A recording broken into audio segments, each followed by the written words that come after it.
Members, and I rise in opposition to the amendment and in support of the underlying bill, this important piece of legislation. I want to first start by reading a quote. By identifying what a living wage is in Massachusetts, we can have a positive impact on families, and especially single parents who are trying to improve the lives of children. We will support our growing economy, give our residents more to spend, and this change will serve as a big step forward in helping our residents lead successful and self-sustaining lives in the Commonwealth. Madam President, those are your words at the Greater Boston Chamber, and I think you have answered that question here today with the able leadership of the Senator from the Cape and Islands. I also want to thank my colleagues in Minority Corner for not engaging in a debate about if we ought to raise the minimum wage, but rather engaging in a debate about how we do that. While we may disagree on the how, we do certainly share the same goals. And they are absolutely right in saying that the issues that we seek to address here, economic inequality, poverty, economic fairness and opportunity, cannot and will not be solved with one piece of legislation. That being said, I would point out that when this chamber has brought up issues around energy, issues around health care, in those cases, they have not offered the minimum wage as an amendment to those bills. So it is worth saying that, yes, we do need to take a holistic view, but this is a first and an important step to starting to have this conversation and address these issues. As many of you know, one aspect of this conversation that I think we ought to talk more about, and I know many others agree as well, is poverty. And I think an incredibly important part of addressing poverty is about making sure that work pays, that an hour's work, that your labor is rewarded fairly in wages. It's important to talk about where we are at when it comes to poverty in Massachusetts. The Massachusetts poverty rate has gone up each year over the last 6 years from 9.9% to 11.9%.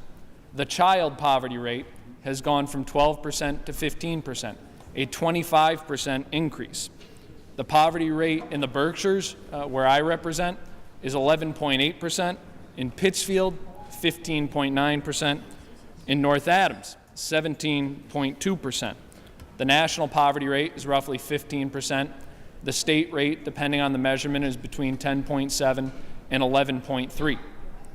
At the same point, the gateway cities, of which I am the caucus co-chair here in the Senate, have a poverty rate of 50% higher than our state average. And within those same communities, the percent of the population that are determined to be working poor makes up fully 42% of the working population, meaning that they have wages up to 200% of the federal poverty level. I do not pretend, nor do I believe that raising the minimum wage to any level in and of itself is a solution to these issues. Just as Robert Kennedy said during his presidential campaign, there is no problem for which there is not a program.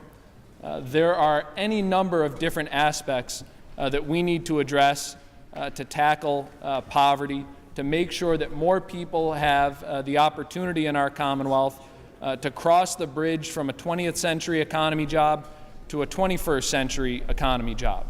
The unfortunate reality is that far too many of our constituents don't even have that opportunity. The opportunities that are available to them leave them in a position where they are reliant, as some of my colleagues have ably addressed, they are reliant on government programs simply to get by. We need strategies, both short-term and long-term, to be able to address poverty. I fully admit that increasing the minimum wage, even indexing it to inflation, is a short-term strategy to trying to get at this persistent and long-term issue. But if we do not start here, we cannot begin the journey. For as another Kennedy said, who was unfortunately taken from us half a century ago, if a free society cannot save the many who are poor, it cannot save the few who are rich. There are costs and benefits to everything we do in this body. There are costs and benefits to everything that we don't do in this body. I firmly believe that the benefit of respecting work by ensuring a fairer wage pays out far greater benefits than it does costs. However, we can minimize the costs if we commit ourselves here and now to making sure that this is the beginning of a conversation about reducing poverty and not the only step that we take.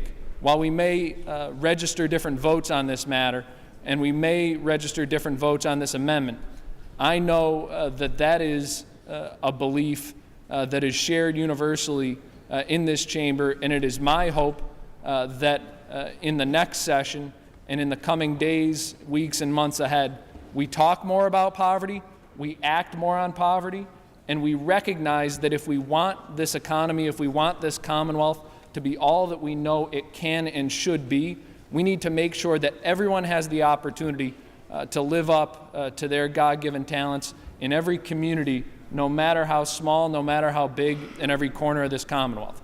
So, Madam President, I support the underlying bill, but I hope the amendment is defeated.